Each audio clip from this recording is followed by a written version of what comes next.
السلام علیکم ورحمۃ اللہ وبرکاتہ۔ آج میں آپ کے لیے لائی ہوں علامات کبریٰ جو رسول اللہ صلی اللہ علیہ وسلم نے قیامت کی بڑی نشانیاں بتائی تھی، وہ میں آپ کے سامنے ذکر کرنے جا رہا ہوں۔ انشاءاللہ ویڈیو کو اسکپ نہیں کریں گے، ویڈیو پوری دیکھیں گے، یہ ویڈیو آپ کے لیے بہت فائدہ مند ہونے والی ہے۔ علامات کبریٰ حضرت امام مہدی رضی اللہ عنہ کے ظہور سے نفع صور تک مندرجہ ذیل علامتیں ظاہر ہوں گی۔ نمبر 1، حضرت امام مہدی علیہ السلام کا ظہور ہوگا۔ مہدی کی معنی ہے ہدایت پایا ہوا۔ امام مہدی موعود یعنی جن کا علامات قیامت میں ذکر ہے اور قرب قیامت میں جن کے ظہور کا وعدہ ہے، ایک خاص شخص ہے جو دجال موعود یعنی جس دجال کا امام مہدی علیہ السلام سے پہلے ہونے کا وعدہ ہے کے وقت میں ظاہر ہوں گے، اور دجال کے ظاہر ہونے سے پہلے وہ نصارہ سے جنگ کر کے فتیاب ہوں گے۔ آپ کا نام محمد، والد کا نام عبداللہ، والدہ کا نام آمنہ ہوگا۔ آپ حضرت امام حسن رضی اللہ عنہ کی والدہ سے حضرت امام حسن رضی اللہ عنہ کے اولاد سے ہوں گے۔ مدینہ کے رہنے والے ہوں گے۔ قد مائل بدرزی، کبھی الحبشہ، رنگ سفید، سرخی مائل چہرہ، کشادہ، ناک باریک و بلند زبان میں قدر لکنت۔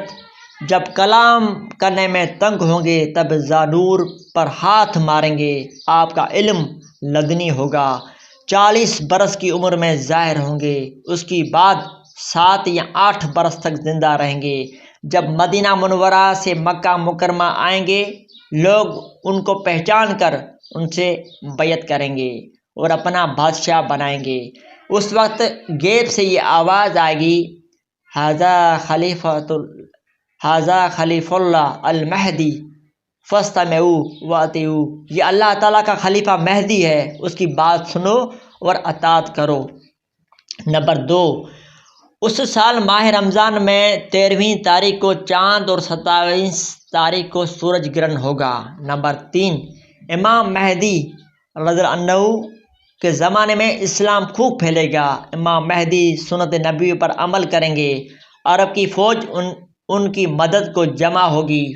کعبہ کے دروازے کے آگے جو خزانہ مدفون ہے، جس کو تاجت الکعبہ کہتے ہیں، نکالیں گے اور مسلمانوں میں تقسیم فرمائیں گے۔ دمشق کے قریب نصارہ کے لشکر جرار کے ساتھ جنگ ہوگی۔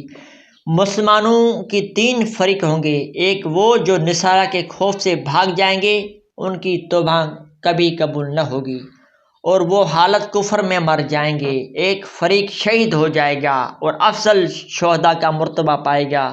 تیسرا فریق فتح پائے گا اور ہمیشہ فتنے سے امن میں رہے گا۔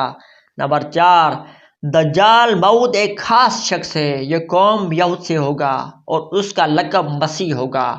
داہنی آنکھ اندھی ہوگی اور اس میں انگور کے دانے کے مانند ناخن ہوگا۔ اس کے بال حبشیوں کے بالوں کے مانند نہایت پوشیدہ ہوں گے۔ ایک بڑا گدھا اس کی سواری کے لیے ہوگا اور اس کے ماتھے کے عین بیچ میں کافر اس طرح لکھا ہوگا، کافر، جس کو ہر ذی شعور پڑھ لے گا۔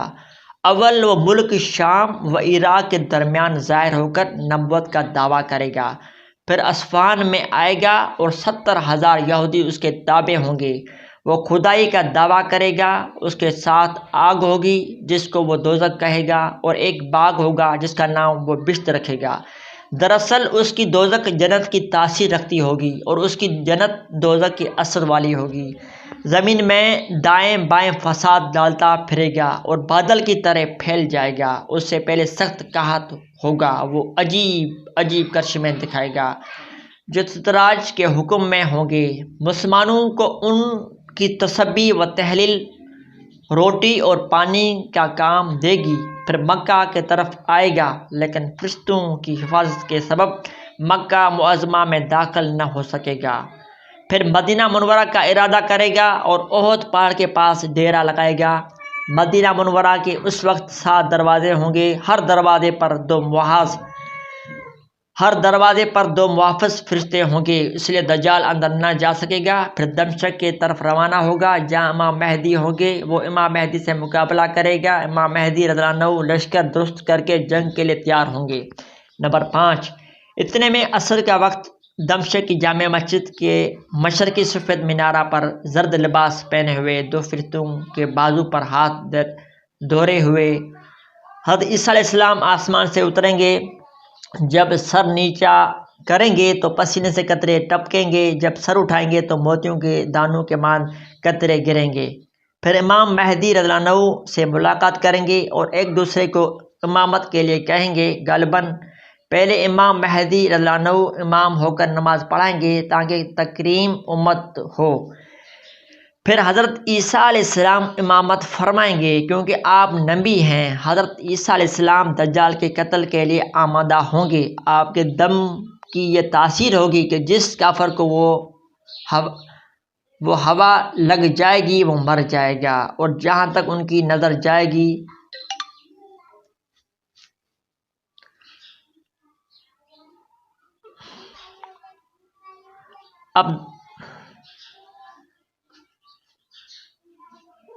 جس کافر کو وہ ہوا لگ جائے گی وہ مر جائے گا، اور جہاں تک ان کی نظر جائے گی وہ ہوا بھی وہاں تک جائے گی۔ آپ دجال کا تعاقب کریں گے، باب لد ملک شام کا پہاڑ یا گاؤں کے پاس اسے گھیر لیں گے اور نیزے سے قتل کر کے اس کا خون لوگوں کو دکھائیں گے۔ اگر اس کے قتل میں حضرت عیسیٰ جلدی نہ کریں تو وہ کافر نمک کی طرح خود بخود پگھل جائے۔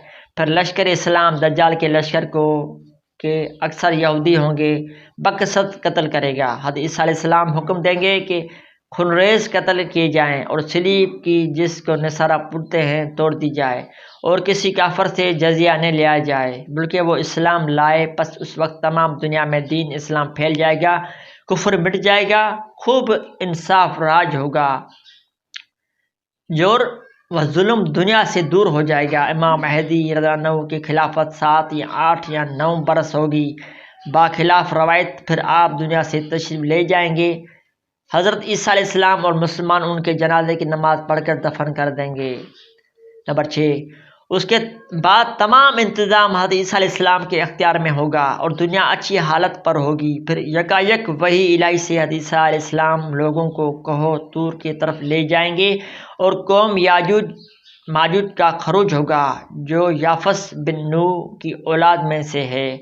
ذوالقرنین بادشاہ نے ان کے راستے کو جو 2 پہاڑوں کے دور درہ میں تھا مستحکم بند کر دیا تھا۔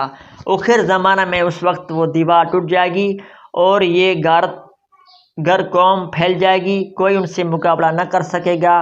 آخرکار آسمانی بلا سے خود بخود مر جائے گی۔ پھر زمین میں خیر برکت ظاہر ہوگی، لوگوں کو مال کی کچھ پرواہ نہ ہوگی، ایک سجدہ کرنا دنیا و مافیا سے اچھا جانیں گے۔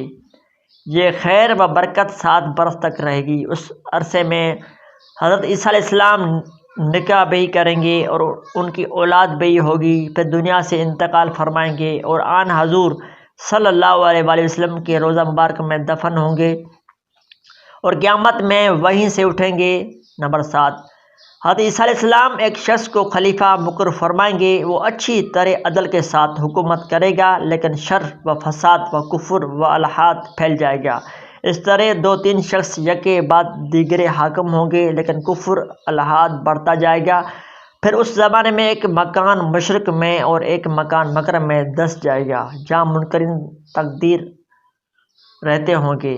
نمبر 8، انہی دنوں آسمان سے ایک دھواں نمودار ہوگا، کہاں سے مومنین کا زکام یا کاس سے مومنین کو زکام سا معلوم ہوگا اور کافروں کو نہایت تکلیف ہوگی۔ نمبر 9، انہی دنوں ماہ ذوالحج میں قربانی 10 ذوالحج کے دن کے بعد کی رات بہت دراز ہوگی، یہاں تک کہ بچے چلا اٹھیں گے اور مسافر تنگ دل ہو جائیں گے اور مویشی چراگاہ میں جانے کے لیے بہت شور کریں گے، لیکن صبح نہ ہوگی، یہاں تک کہ لوگ ڈر کر کے روئے چلائیں گے اور توبہ توبہ پکاریں گے۔ اس رات کی درازی 3 یا 4 رات کے برابر ہو جائے گی۔ نمبر 10، پھر کرس آفتاب تھوڑے نور کے ساتھ جیسا کہ گھین کے وقت ہوتا ہے مغرب کی جانب سے طلوع کرے گا اور اتنا بلند ہو کر جتنا کہ چاشت کے وقت ہوتا ہے، پھر غروب ہو جائے گا اور حسب عادت مشرق سے طلوع کرے گا، اس کے بعد کسی کو توبہ قبول نہ ہوگی۔ نمبر 11، اس کے دوسرے روز مکہ کا پہاڑ صفا نام زلزلہ آ کر شک ہو جائے گا اور ایک جانور جس کی عجیب صورت ہوگی باہر آئے گا اور لوگوں سے کلام کرے گا، اس کو دابتہ الارض کہتے ہیں۔ اس کے ایک ہاتھ میں عصائے موسیٰ اور دوسرے میں مہر سلیمانی ہوگی۔ عصا موسیٰ سے ہر مسلمان کی پیشانی پر ایک نورانی خط بنائے گا اور مہر سے ہر کافر کی پیشانی پر ایک سخت سیاہ دبا لگائے گا۔ اس وقت تمام مسلمان و کافر کھلم کھلا پہچانے جائیں گے اور یہ علامت کبھی نہ بدلے گی۔ کافر پھر ہرگز ایمان نہ لائے گا اور مسلمان ہمیشہ ایمان پر رہے گا۔ اس کے 100 برس بعد قیامت آئے گی۔ 12، پس دابتہ الارض کے نکلنے کے کچھ عرصے بعد، یعنی جب قیامت میں 40 برس رہ جائیں گے، تو شام کے طرف سے ایک خوشبودار ٹھنڈی ہوائے سرد چلے گی جو بغلوں کے نیچے سے گزرے گی، جس کے اثر سے کوئی اہل ایمان اور اہل خیر زمین میں نہ رہے گا، سب مر جائیں گے، حتیٰ کہ اگر کوئی مومن پہاڑ کی غار میں چھپا ہوگا تو یہ ہوا پہاڑ کی غار میں پہنچ کر اس کو مارے گی، پھر سب کافر ہی کافر رہ جائیں گے۔ نمبر 13، پھر حبشہ کے کفار کا غلبہ ہوگا، وہ خانہ کعبہ کو گرا دیں گے اور اس کے نیچے سے خزانے نکالیں گے، ظلم و فساد پھیلے گا، جانوروں کی طرح لوگ کوچہ بازار میں ماں بہن سے جمع کریں گے، کراں کاغذوں سے اٹھ جائے گا، شہر اجڑ جائیں گے، قحط وبا کا ظہور ہوگا۔ اس کے بعد ملک شام میں کچھ ارزانی ہوگی اور کچھ امن ہوگا، دوسری جگہ کے لوگ وہاں آئیں گے جس سے وہاں لوگوں کی کثرت ہوگی۔ نمبر 14، کچھ مدت کے بعد جنوب کی طرف سے ایک آگ نمودار ہوگی اور لوگوں کو گھیر کر ملک شام کی طرف لائے گی، جہاں مرنے کے بعد حشر ہوگا۔